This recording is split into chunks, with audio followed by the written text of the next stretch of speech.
아들의 피값을 통해서 세우신 믿음의 공동체입니다. 그렇기 때문에 그만큼의 가치를 인정하고 또한 그만큼의 기대치를 가지고 있습니다. 하나님은 지상교회와 그리스도인들이 머리된 그리스도에게 온전히 붙어있기를 원하십니다. 그리고 이를 통해서 그리스도의 장성한 분량, 즉 신적인 성품에 참여하는 자리에까지 성숙해 갈 수 있기를 원하십니다. 이를 위해서 성령 하나님 우리와 함께 하심을 믿으시기 바랍니다. 성령 하나님이 생각나게 하십니다. 가르쳐 주십니다. 그리고 장래 일들을 보게 하십니다. 요즘 교회 개척이 참 힘들다라고 합니다. 5개의 교회가 새롭게 개척을 시작하면 5개 교회가 문을 닫는다라고 합니다. 왜 그럴까요? 힘들기 때문입니다. 사람들은 작은 교회, 일이 많은 교회,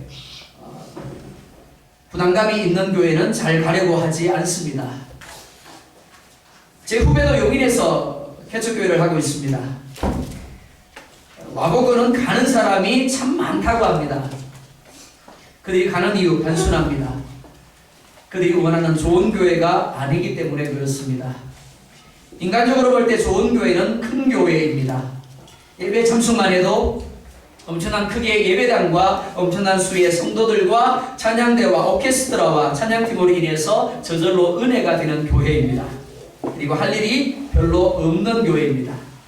대신에 참 좋은 프로그램들을 많이 시행하는 교회입니다. 누가 누군지 잘 몰라서 간섭을 별로 받지 않는 교회입니다.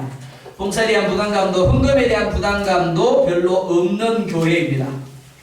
어느 교회에 다닌다라고 말하면 사람들이 우와라고 말해주는 그런 교회입니다. 그런데 오늘 우리가 함께 살펴볼 서머나 교회는 이 모든 조건 중에 하나도 갖지 못한 교회입니다. 그런데 주님이 칭찬하고 있습니다. 이상하지 않습니까? 사람이 보기에는 사람이 좋아할 만한 것이 하나도 없는 교회인데 주님은 극찬을 하고 있습니다. 서머나 교회는 소아시아 7교회 중에서 칭찬만 있고 책망과 경고가 없는 교회입니다. 그런데 인간적인 시각으로 볼 때는 그렇게 대단한 교회가 아닙니다. 별로 내세울 것이 없는 작은 교회에 불과합니다. 그럼에도 불구하고 주님은 서머나 교회를 칭찬하십니다. 그 이유가 무엇일까요?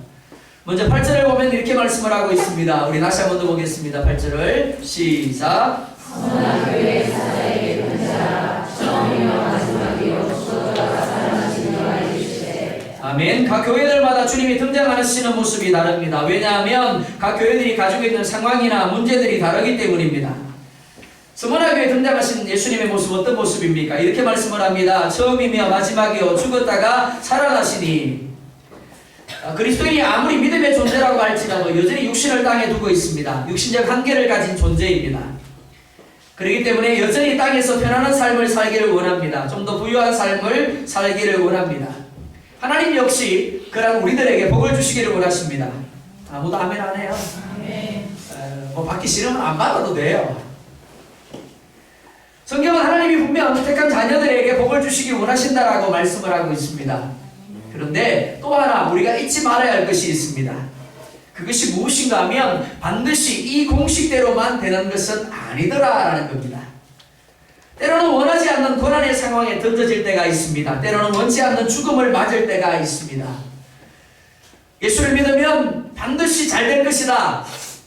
아무도 아멘 안 하시네요. 네, 여러분들 믿음이 대단한 분이에요. 어떤 분은 그렇게 생각을 하더라고요. 내가 이제 예수를 믿었으니까 내가 반드시 잘 될 것이다. 내가 형통할 것이다. 그런데 그 생각대로 되지 않아요. 그러니까 어떻게 말하더라고요. 하나님이 살아계시면 이렇게 하겠느냐? 하나님이 전능하시다라면 이렇게 하겠느냐? 그럴까요? 비록 내가 원하는 모습대로 우리의 삶이 이루어지지 아니한다 할지라도 여전히 하나님의 살아계심을 믿으시기 바랍니다. 하나님이 전능하시고 하나님이 그 모든 것들의 주관자이심을 믿을 수 있기를 원합니다. 서머나 교회에 등장하신 예수님은 처음이요 마지막입니다. 죽었다가 살아나신 분이십니다. 왜요? 서머나 교회가 처한 상황 가운데 바로 그 예수님이 필요했기 때문입니다. 사람들은 현재적인 것을 전부로 생각하는 경향들이 있습니다. 내일 어떻게 되고 미래에 어떻게 되는 것이 아니라 오늘 내가 보고 내가 느끼는 상황에 집착하는 경향이 있다라는 겁니다. 동화 속에 등장하는 개미와 배짱이의 이야기 속에서 단지 여름만의 모습을 본다라면 배짱이의 삶이 참 이상적인 삶입니다. 부러운 모습입니다. 그런데 동화는 거기서 끝나고 있지 않습니다. 화면이 바뀌어버립니다. 겨울이 됩니다. 개미와 배짱이는 정반대의 입장이 되어버립니다. 배짱이의 삶이 교회 밖에 머무는 사람들의 삶이라면 개미의 삶은 교회 안 그리스도인들의 삶을 보여주는 것이라고 할 수 있습니다. 그리스도인은 현재적인 삶을 위하여 사는 존재가 아닙니다. 미래 하나님이 주실 영원한 천국의 삶을 목표로 하는 존재들입니다. 세상 종교의 공통점이 무엇인가 하면 이 세상에서 무조건 잘 되어야 한다는 겁니다. 그러나 기독교는 아닙니다. 이 세상보다 오게 될 다음 세상을 목적지로 합니다. 이 땅에서의 삶은 극히 제한적입니다. 유한합니다. 그러나 장차 우리가 들어갈 천국은 영원합니다. 그래서 이 땅에서의 삶이 비록 힘들고 어려워도 오게 될 천국을 기대함으로 믿음으로 인내할 수 있는 겁니다. 주님이 처음이요 마지막이라고 죽었다가 살아나신 분이라고 말씀하시는 이유가 바로 여기에 있습니다. 주님이 안 계신 것 같습니다. 도대체 이해할 수 없는 고통의 상황입니다. 그런데 뭐라고요? 주님이 여전히 살아계시다라는 겁니다. 주님이 모든 삶의 주권자가 되신다라는 겁니다. 죽음을 이기고 살아나신 분임을 말씀하고 있는 겁니다. 그렇기 때문에 두려워하지 말라는 겁니다. 그렇기 때문에 불안해하지 말라는 겁니다. 죽음조차도 두려워할 이유가 없다라는 겁니다. 왜요? 그 모든 것들이 우연이 아니라 하나님의 섭리 가운데 있고 내가 혹 죽을지라도 주님이 다시 일으키실 것이기 때문에 그렇습니다. 주님은 9절에서 이렇게 말씀을 합니다. 내가 네 환난과 궁핍을 알거니와 실상은 네가 부유한 자니라. 서머나 교회는 세상적인 기준을 가지고 본다면 결코 인정받을 만한 교회가 아닙니다. 좋은 교회가 아니에요. 대형 교회도 재정적으로 풍성한 교회도 상황이 좋은 교회도 아닙니다. 오히려 서머나 교회는 정반대의 교회입니다. 누구든지 한번 와보고는 이 교회 별로 볼 것 없네 그러고는 떠나갈 수밖에 없는 교회가 서머나 교회입니다. 서머나는 고대 도시였음에도 불구하고 인구가 10만이 넘을 정도로 큰 도시였습니다. 각종 문화가 발달했습니다. 의술과 과학이 발달했습니다. 경제가 발달했습니다. 부유하고 화려한 도시입니다. 그야말로 서머나는 어느 것 하나 부족함이 없는 그런 곳이었습니다. 누구나 살고 싶어하는 도시입니다. 그런데 그런 도시에 세워진 서머나 교회는 반대입니다. 부유하지 않습니다. 화려하지도 않습니다. 오히려 가진 것이 없이 환난을 당하고 있고 궁핍한 자리에 있습니다. 환난이라는 단어를 원문에서 보면 들립시스라는 단어를 사용을 합니다. 이 단어의 의미가 억압, 고난, 괴로움입니다. 그런데 지극하면 큰 돌에 깔려서 짓눌려서 찌그러진 상태다라는 의미입니다. 그리고 궁핍은 푸토케이아라는 단어를 사용을 합니다. 가난하다, 궁핍하다라는 의미입니다. 그런데 또 직역을 하면 거지 신세가 되었다라는 의미입니다. 자, 한번 떠올려 보십시오. 서머나 교회가 어떤 모습을 가지고 있는가를 한번 떠올려 보십시오. 큰 돌에 깔려서 깡통같이 찌그러져 있습니다. 뿐만이 아니라 가진 것이 없어서 거지 신세가 되었더라라고 말하고 있습니다. 성경에서 궁핍을 말할 때 두 가지 단어를 씁니다. 오늘 본문에서 말하고 있는 포토케이아와 페니아라는 단어를 씁니다. 페니아라는 단어가 어디에 등장을 하고 있는가 하면 부자와 과부가 성전에 헌금을 하는 기사를 여러분들이 기억하실 겁니다. 예수님이 누구를 칭찬하시죠? 어이구 잘 아시네요. 네 분만 기억하고 계십니다. 나머지는 기억을 못 하시고요. 과부를 칭찬하십니다. 과부가 너무 많은 헌금을 드렸기 때문에 예수님이 과부를 칭찬합니다. 그죠? 두 렙돈을 드립니다. 두 렙돈은요. 근데 예수님이 많은 것을 드린 부자가 아니라 두 렙돈을 드린 과부를 칭찬하세요. 왜 그럴까요? 페니아였기 때문에 그렇습니다. 페니아가 뭐냐면 생존비입니다. 그의 생활비 전부를 드렸더라라고 말합니다. 페니아라는 말의 의미가 뭐가 하면 내가 쓰고 나면 남는 게 없다. 그러니까 오늘 먹고 나면 내일 게 없어. 그게 뭐예요? 생활비 전부입니다. 그러니까 과부가 페니아를 드리고 나니까 없는 거예요. 그러다 보니까 예수님이 야, 너 대단하다라고 칭찬해 주신 겁니다. 그런데 오늘 본문에서 말하고 있는 궁핍이라는 포토케이아는 페니아와는 전혀 비교가 되지 않습니다. 페니아는 그래도 하루 먹을 게 있습니다. 근데 포도케이아는 뭐라고요? 없어요. 오늘 먹을 것조차도 없는 상태, 그게 포도케이아입니다. 거지의 상태를 가리켜서 포도케이아라고 말하고 있는 겁니다. 그게 서문화 교회의 모습입니다. 자, 그렇다면 이들이 큰 돌에 짓눌려진 깡통과 같이 찌그러진 상태의 삶을 살고 거지와 같은 삶을 살게 된 이유가 무엇인가 하는 겁니다. 무엇일까요? 바로 예수 그리스도에 대한 믿음 때문입니다. 서문화는 황제 숭배가 시작된 곳입니다. 그러다 보니까 그 어떤 것보다도 황제 숭배가 극심했던 곳입니다. 당시의 도시들이 황제의 신전을 유치하고 황제의 숭배에 열심히 있었던 이유, 경제적인 것 때문입니다. 신전을 유치하게 되면 경제적인 원조가 주어집니다. 뿐만이 아니라 그 도시의 경제적인 활성화가 이루어집니다. 그러니까 목숨 걸고 신전을 유치하는 겁니다. 뿐만이 아니라 황제 숭배에 열심을 내는 겁니다. 혹시 여러분들 길드라는 말을 기억하실지 모르겠습니다. 세계사 시간에 배우셨을 거예요. 상인조합, 길드라는 말이 있습니다. 그 당시에 길드라는 상인조합이 있었습니다. 이 상인조합에 가입된 사람들에게는 특혜가 주어졌습니다. 세금을 감면해주고 장사하는 데 필요한 갖가지 혜택이 주어졌습니다. 반면에 길드에 가입하지 못하게 되면 어떤 경제활동도 할 수가 없었습니다. 그러니까 장사를 하려는 사람들에게는 길드 가입이 필수였습니다. 그런데 누구나 가입하고 싶다고 가입을 받아주는 것이 아니었습니다. 조건을 충족시켜야 했습니다. 그 조건이 뭘까요?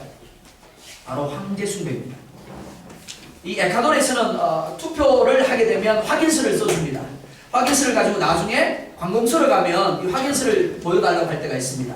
마찬가지로 황제 숭배를 했다라는 그 확인이 없으면 아무리 길드에 가입을 하고 싶어도 가입을 할 수가 없는 겁니다. 그러니까 당연히 어떻다고요?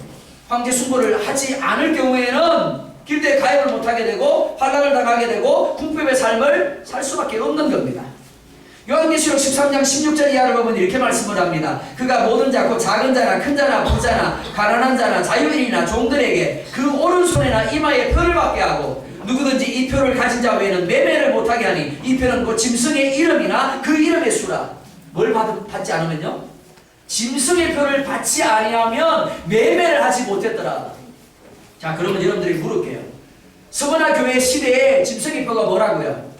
황제 숭배입니다. 황제 숭배를 하지 아니하면 직장에 들어가고 싶어도 받아주지 않습니다. 아무리 장사를 하고 싶어도 장사를 할 수가 없습니다. 그러니까 먹고 살래야 살 수가 없는 겁니다. 예수님에 대한 믿음 때문에 황제 숭배를 거부합니다. 그러니까 직장에 들어가지 못하고 다니던 직장에서 쫓겨나게 되고 사업도 못하게 되고 사업을 하는 데에서 불이익을 당하고 사업장을 빼앗기기도 하였다는 겁니다. 그리고 그 결과가 큰 돌에 짓눌려서 찌그러지고 생존비조차 없는 거지와 같은 삶을 살 수밖에 없었다라는 겁니다. 그런데 주님은 이들을 향하여 이렇게 말씀을 하고 있습니다. 실상은 네가 부유한 자니라. 아무것도 가진 게 없어요. 되는 일이라고는 도통 없는 사람입니다. 그런데 그런 사람을 향하여 하나님 뭐라 말씀하신다고요? 네가 부유한 자니라. 우리 송영목 집사님이 특송을 하게 돼가지고요. 목사님 뭘 하면 좋겠어요? 골라주세요. 고민을 했어요. 어떤 찬양을 선곡을 해줘야 되나 고민을 해가지고 골라서 보낸단 말이에요. 보냈더니 목사님 벌써 선곡했는데요. 부탁만 한 거예요. 부탁만 하고 이제 자기가 알아서 다 한 거야. 그러고 또 다시 돌아왔어요. 제가 골라준 곡으로 돌아왔어요. 이 곡이 사실 우리 송영국 집사님의 믿음의 고백입니다. 참 근데 참 많은 힘든 일들이 있어요. 어려움이 있어요. 잘 안 풀려지니까 정말 주저하고 싶고 포기하고 싶은 마음이 막 생겨납니다. 근데 뭐 때문에? 하나님에 대한 믿음 때문에. 근데 하나님 뭐라 말씀하신다고요? 뭐라 그러세요? 내 삶이 오늘 뭐가 같아요? 찌그러진 돌에 눌려가 찌그러진 뭐가 같아? 깡통과 같아요. 내 모습이 뭐예요? 하루하루 먹을 것조차 좀 없는 뭐가 같아? 참 여러분들이 입으로는 고백하기 그러시죠? 네, 거지 같아요. 그런데 내가 생각하기에 내 삶이 없다든지 남들이 보기에 내 삶이 없다든지 하나님만은 나를 향하여 이렇게 말씀을 합니다. 세상은 네가 부유한 자니라. 아무것도 가진 것이 없고 되는 일이란 도통 없는 사람이지만 하나님만은 네가 부유한 자라고, 네가 형통한 자라고 말씀하고 있는 겁니다. 주님이 이렇게 말씀하시는 이유가 무엇입니까? 부유라는 단어, 플로시오스라는 단어입니다. 그런데 이 단어의 의미가 무엇인가 하면 영원히 이어지는 영적인 부요함입니다. 영원히 계속되는 하나님의 시간 속에서 누릴 영적인 복들을 가리킵니다. 서머나교회 성도들은 믿음 때문에 경제적으로, 정치적으로, 사회적으로 불이익을 당하고 있었습니다. 심지어 믿음 때문에 죽임을 당하기도 하였습니다. 이것이 현재적인 현실입니다. 그런데 미래적인 현실은 그들이 하나님과 함께하고 있습니다. 천국에서 하나님이 주시는 영원한 삶, 하나님의 복을 누리고 있는 겁니다. 현재적인 현실은 궁핍과 가난, 환난입니다. 그러나 미래적인 현실은 부요입니다. 이들만이 아닙니다. 이 세대를 사는 우리 모두는 항상 현재와 미래 사이에서 선택을 해야 합니다. 현재적인 부요를 선택할 것인지 아니면 미래적인 부요를 선택할 것인지를 결정을 해야 합니다. 현재적인 상을 위해 살 것인지 아니면 미래적인 상을 위해 살 것인지를 결정을 해야 하는 겁니다. 교회는 천국과 지옥이 상상이 아니라 이론이 아니라 실제로 존재하는 것을 보여주는 곳이 되어야 합니다. 이를 위해서 오늘의 현실이 아니라 미래적인 현실을 추구할 수 있어야 합니다. 서머나교회 성도들은 현재적인 부유함보다 미래적인 부유를 선택했습니다.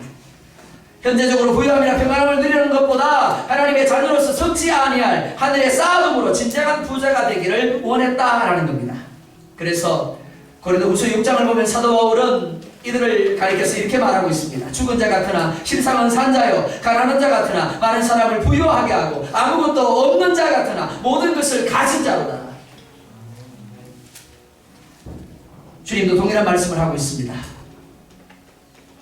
실상은 네가 부유한 자니라.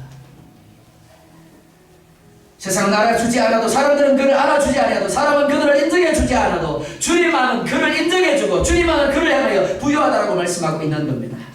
주님은 대형교회라고 수많은 사람들로 북적인다고 기뻐하지 않습니다. 주님이 기뻐하는 교회는 넘쳐나는 재정을 가진 교회도 아니고 크고 화려한 건물을 가진 교회도 아닙니다. 비록 세상적으로는 볼품없는 모습의 교회일지라도 어려움 속에서도 주님 한 분만을 바라보는 교회, 주님의 위로만을 기대하는 교회, 천국을 향하여 쉼없이 달려가는 교회, 그 교회가 주님이 기뻐하는 교회인 줄 믿습니다. 주님을 가장 필요로 하고 의지하는 교회, 주님이 전부가 되는 교회를 주님이 가장 좋아하시고 기뻐하심을 믿으시기 바랍니다. 오늘 10절에 보면 이렇게 말씀을 합니다. 너는 장차 받을 고난을 두려워하지 말라. 볼지어다 마귀가 장차 너희 가운데서 몇 사람을 옥에 던져 시험을 받게 하리니 너희가 10일 동안 환난을 받으리라. 마귀가 장차 너희 가운데서 몇 사람을 옥에 던져 시험을 받게 할 것이다. 너희가 10일 동안 환난을 받을 것이다 라고 말하고 있습니다. 여기서 말씀하는 장차가 로마 시대를 가리킨다라고 해석을 합니다. 또한 세상의 마지막 날을 가리킨다고 해석을 합니다. 그 날이 어떤 날을 의미하든지 사단은 주님이 오시는 그날까지 결코 믿음의 사람들을 평안히 내버려 두지 않습니다. 수단과 방법을 가리지 아니하고 그들이 가진 믿음을 빼앗으려고 시험합니다. 억압합니다. 그러나 또한 우리가 잊지 말아야 할 것이 있습니다. 사단의 역사는 결코 하나님이 허용하지 아니하시면 이루어질 수 없다라는 겁니다. 욥기가 바로 그것을 우리 가운데 보여주고 있습니다. 사단은 하나님이 허용하시는 범위 안에서만 우리를 시험할 수 있습니다. 그래서 뭐라고 말씀합니까? 10일 동안이라고 말합니다. 10일 동안 환난을 받을 것이다 라고 말씀을 합니다. 하나님이 허용하시는 방법, 하나님이 허용하시는 기간 안에서만 사단이 우리를 억압할 수 있고 시험할 수 있다라는 겁니다. 그래서 누가복음 12장은 말씀을 합니다. 내가 내 친구 너희에게 말하노니 몸을 죽이고 그 후에는 능히 더 못하는 자들을 두려워하지 말라. 마땅히 두려워할 자를 내가 너희에게 보이리니 곧 죽인 후에 또한 지옥에 던져 넣는 권세 있는 그를 두려워하라. 내가 참으로 너희에게 이르노니 그를 두려워하라. 누구만요? 하나님만요. 하나님만 두려워하래요. 사단이 우리를 억압하고 사단이 우리를 생명을 빼앗아간다 할지라도 두려워하지 말라고 말씀을 합니다. 왜 그렇습니까? 그 그 모든 역사의 주관자가 하나님이시고 비록 우리가 생명을 잃을지라도 죽음에서 다시 살아나신 주님이 우리 또한 다시 살리실 것이기 때문입니다. 그래서 고린도전서 10장 13절은 또한 이렇게 말씀을 합니다. 사람이 감당할 시험 밖에는 너희가 당한 것이 없나니 오직 하나님은 미쁘사 너희가 감당하지 못할 시험 당함을 허락하지 아니하시고 시험 당할 지역에 또한 피할 길을 내사 너희로 능히 감당하게 하시느니라. 주님은 우리의 믿음을 연단하시기 위하여 사단에게 시험을 허락하십니다. 그러나 또한 우리에게 감당할 능력을 주심을 믿으시기 바랍니다. 그렇기 때문에 비록 우리의 삶에 고난이 있고 사단의 억압함이 있을지라도 두려워할 이유가 없는 겁니다. 불안해할 이유가 없는 겁니다. 사도 야고보는 야고보서 4장 7절에서 말씀합니다. 그런즉 너희는 하나님께 복종할지어다 마귀를 대적하라 그리하면 너희를 피하리라. 어떻게 하면 피한다고요? 예, 두 손 들면요. 마귀에게 두 손 들어서 좀 잘 봐주세요. 말 잘 들을게요. 그러면 봐준대요. 맞죠? 그런데 우리는 그렇게 살고 있지 않습니까? 내가 마귀를 조금 기쁘게 해주면, 조금만 타협하면 마귀가 우리를 봐줄 줄 알고 두 손 들어요. 그런데 아니라는 겁니다. 오히려 마귀를 대적하면, 하나님께 복종하면 마귀가 우리를 피할 것이다 라고 말씀을 합니다. 그래서 주님은 오늘 본문에서 말씀합니다. 네가 죽도록 충성하라 그리하면 내가 생명의 관을 네게 주리라. 이는 죽음의 자리에서도 충성하라는 의미입니다. 죽는다라는 것, 생명을 내어주는 겁니다. 사실 누구에게나 생명은 하나뿐입니다. 그러니까 생명만큼 귀한 것이 없습니다. 그런데 그 최고의 가치를 지닌 생명을 내어준다라는 것, 더 높은 가치를 부여한다는 의미입니다. 그런 사람에게 뭘 주신다고요? 생명의 관을 주신다라는 겁니다. 여기서 말씀하는 관은 경기 선수가 꼬림점에 들어가서 승리한 후에 받게 되는 면류관을 말합니다. 그리스도인은 마치 경주하는 자와 같습니다. 그런데 우리가 기억해야 될 것이 있습니다. 우리의 꼬림점은 결코 교회가 아니라는 겁니다. 내가 교회 나왔기 때문에 내가 매주 교회를 출석하고 있으니까 나는 승리했다? 아니에요. 여전히 우리 앞에는 달려갈 길이 많이 주어져 있습니다. 하나님이 준비해 놓으신 진정한 부요의 장소, 천국에 이를 때까지 우리의 경주는 결코 끝난 것이 아닙니다. 혹 죽음의 위험이 있다라고 할지라도, 깡통같이 찌그러지고 거저와 같은 궁핍의 자리에 이를지라도 중단하거나 포기하지 말아야 하는 거예요. 안 그러면 수십 년 신앙생활 잘하다가 어떻게 된다고요? 지옥 가는 겁니다. 롯과 그의 가족들은 아브라함 때문에 소돔과 고모라에서 구원함을 받습니다. 그런데 천사가 이끌어내면서 이렇게 말합니다. 결코 뒤를 돌아보지 말아라. 근데 성경은 말합니다. 롯의 처는 뒤를 돌아보므로 소금 기둥이 되었더라. 바울과 함께 일했던 데마라는 사람이 있습니다. 그가 열심히 주님의 일을 감당을 했습니다. 그런데 무엇 때문인지 그가 세상에 빠져서 세상으로 떠나가 버립니다. 그래서 성경은 말합니다. 데마는 세상으로 갔다. 가룟 유다도 마찬가지입니다. 가룟 유다가 예수님께 얼마나 인정을 받았든지 그가 예수 공동체의 재정을 맡았습니다. 그런데 마지막에 예수님을 팔아버립니다. 그리고 공개로 자살하게 됩니다. 비참한 처우를 맞이하게 됩니다. 누가요? 내가 바로 그런 모습이 될 수 있다는 겁니다. 내가 롯의 처가 될 수 있고 내가 데마가 될 수 있고 내가 가룟 유다가 될 수 있다는 겁니다. 그런데 서머나 교회는 그러하지 않았습니다. 극심한 어려움과 박해 속에서 비록 몸은 가난하고 고통스러웠지만 생명조차 잃었지만 믿음을 지킴으로 주님께 인정을 받아서 영원한 생명의 관을 얻게 되었습니다. 사단은 오늘 우리에게 영원한 부요를 빼앗아 가기 위해서 기회를 엿보고 있습니다. 바꾸라고 이야기를 합니다. 미래의 부요를 오늘의 부요와 바꾸라고 계속해서 우리를 유혹합니다. 10절 중반절에 뭐라 그랬습니까? 마귀가 장차 너희 가운데 몇 사람을 옥에 던져 시험을 받게 할 것이다. 옥이라는 단어를 원문에서 보면 감옥이라는 의미입니다. 그런데 또 다른 의미가 있어요. 그게 뭐냐면 지켜본다, 망본다라는 의미예요. 누가요? 사단이요. 사단이 나를 지켜본대요. 망을 본대요. 뭐 하려고요? 넘어뜨리려고요. 귀약을 잡으면. 사단은 우리를 특별한 상황 가운데 던져놓고 우리가 어떤 선택을 하는지 막 보고 있습니다. 지켜보고 있습니다. 조금만 흔들린다 싶으면 그 기회를 붙잡아서 우리를 잡아먹어버리는 거예요. 사도 요한의 제자이면서 서머나교회 감독이었던 폴리갑이라는 사람이 있습니다. 이 사람은 기독교인들만이 아니라 믿는 사람들에게도 존경을 받은 사람이었습니다. 그런데 노예 고발에 의해서 로마 군병들에게 체포가 됩니다. 체포가 되자 폴리갑이 그들에게 내게 2시간만 주십시오라고 이야기를 합니다. 2시간 동안 뭐 했을까요? 기도합니다. 그리고 2시간의 기도가 끝나자마자 첫 번째 이렇게 이야기를 했다고 합니다. 그래도 예수님은 믿으십니다. 두 번째 무슨 말을 했을까요? 여러분들도 예수님을 믿어야 합니다.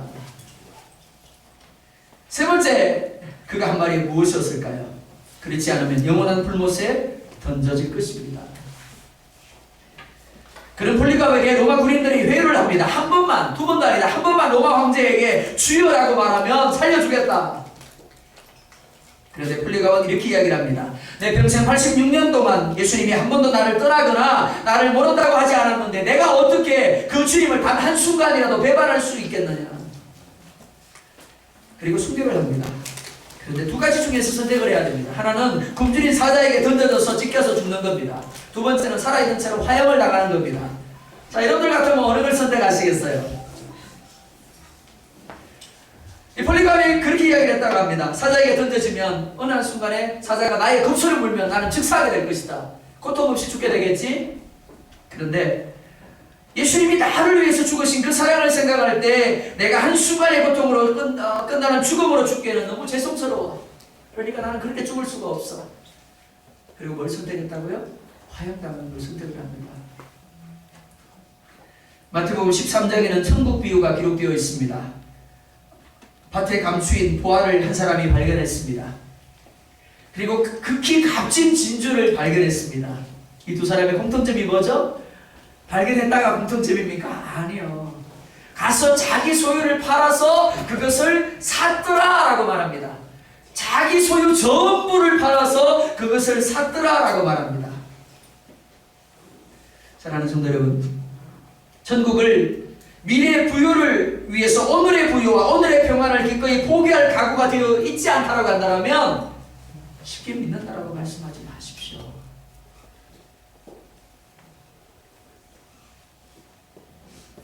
쉽게 오늘 죽어도 내가 천국에 들어갈 것이다 라고 말하지 마시기 바랍니다.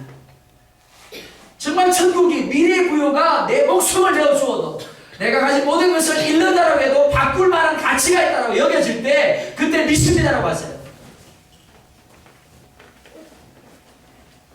천국의 부유는 진정 그 가치를 인정하는 사람에게만 주어지는 거예요. 그래서 자기 목숨을 기꺼이 내어주는 자에게 꼬린점으로 들어가는 승리한 자에만 주어지는 면류관인 겁니다. 정말 천국의 부유를 확신한다라면 기꺼이 잃어버리는 자리에 그리고 죽음의 자리에도 나아갈 수 있어야 되는 겁니다. 무엇을 위해 살고 계십니까? 하나님이 주실 미래 천국의 부유함을 위해서 무엇을 포기하고 계십니까? 무엇을 참고 계시죠? 무엇을 희생하고 무엇을 손해보고 계십니까? 예수를 바로 믿고 믿음을 지키기 위해서 여러분이 당하는 어려움과 고통이 무엇입니까? 때로는 신앙 때문에 승진을 포기하고 때로는 신앙 때문에 더 좋은 조건의 직장을 포기하셨습니까? 더 많은 돈을 벌어들일 수 있는데 그것을 주님 때문에 포기하셨습니까? 더 좋은 조건의 형제가 있고 더 좋은 조건의 자매가 있는데도 불구하고 믿음 때문에 기꺼이 그를 내 배우자로 삼는 것을 포기하셨습니까? 어느 누가 보든지 여러분의 모습, 우리 교회의 모습이 현재적인 현실이 아니라 미래적인 현실, 천국을 추구하고 있다라고 생각되십니까? 정말 천국이 있음을 보여주고 있다라고 여겨지십니까? 임연심 선교사님이 계십니다. 이분은 케냐 투르카나 지역에서 사역을 하다가 고열과 박테리아 감염으로 소천하셨습니다. 소천하기 전 일주일 동안 심한 고열에 시달렸습니다. 그래서 함께 있던 선교사님이 나이로비까지 빨리 가자고 이야기를 합니다. 왜냐하면 그곳에 병원도 없고 약도 없고 의사도 없었기 때문입니다. 그런데 이분이 마지막으로 이렇게 말을 했다고 합니다. 아닙니다. 이제 나는 내 사역을 다 마쳤습니다. 지금 주님께 가는 것이 얼마나 행복한지 모르겠습니다. 그리고는 숨졌다라고 합니다. 원래 임순교사님은 독일에서 유학하고 있었다고 합니다. 그런데 어느 목사님이 아프리카로 와서 도와달라고 그랬대요. 그래서 하나님 앞에 기도를 했는데 하나님이 그랬답니다. 너는 요나다. 그곳으로 가라. 그 말씀 하나 붙들고 자기의 꿈과 자기의 비전을 포기하고 아프리카로 간 거예요. 그런데 누군가 두루카나로 가는 선교사님에게 이렇게 말을 했다고 합니다. 두루카나는 독사와 정갈, 독거미의 밭입니다. 그러니 언제 죽을지 모릅니다. 그런데도 자문하고 갔대요. 오직 하나님 한 분만 붙들고 두루카나 아이들을 글로벌 리더로 키우겠다는 비전을 품고 매일 새벽마다 아이들에게 성경을 가르쳤다고 합니다. 28년 동안 무려 48개의 교회를 개척을 하고 지원을 했다고 합니다. 그리고 그러는 동안 결혼도 못했어요. 평생 독신으로 살면서 아이들이 내 삶의 전부라고 고백을 했고, 우리 선교사님을 통해서 교육을 받은 아이들이 그 나라의 지도자들로 세움을 입었다고 합니다. 그리고 마지막 꿈인 중고등학교를 세우기 위해서 부지를 마련하고 학교 건립을 추진하다가 소천하셨다고 합니다. 나는 행복합니다. 죽음을 맞는 임순교사님의 고백입니다. 이 고백이 임순교사님만이 아니라 우리의 고백이 되어줬으면 좋겠습니다. 현재적이고 육적인 부나 형통이 아니라 미래적이고 영원한 영적인 형통과 부를 위해 사시기 바랍니다. 눈에 보이는 겉모습이 아니라 미래 하나님이 주실 천국을 위해 사시기 바랍니다. 세상적인 성공이 아니라 비록 세상적으로 성공하지 못할지라도 주님께서 너는 부유한 자라고 인정하시는 그런 여러분이 될 수 있기를 원합니다. 주님이 원하는 교회, 주님이 기뻐하는 교회 어떤 교회라고요? 미래 천국의 부유함을 위해서 기꺼이 환난을 받고 등표감을 받는 교회입니다. 예수 그리스도의 주되심을 위하여 실패하고 잃어버리고 죽는 것까지도 기쁨으로 받는 교회입니다. 하나님 우리 교회가 그런 교회가 되어지고 우리의 삶이 바로 그런 삶이 되기를 주의 이름으로 축원합니다. 함께 찬양하겠습니다.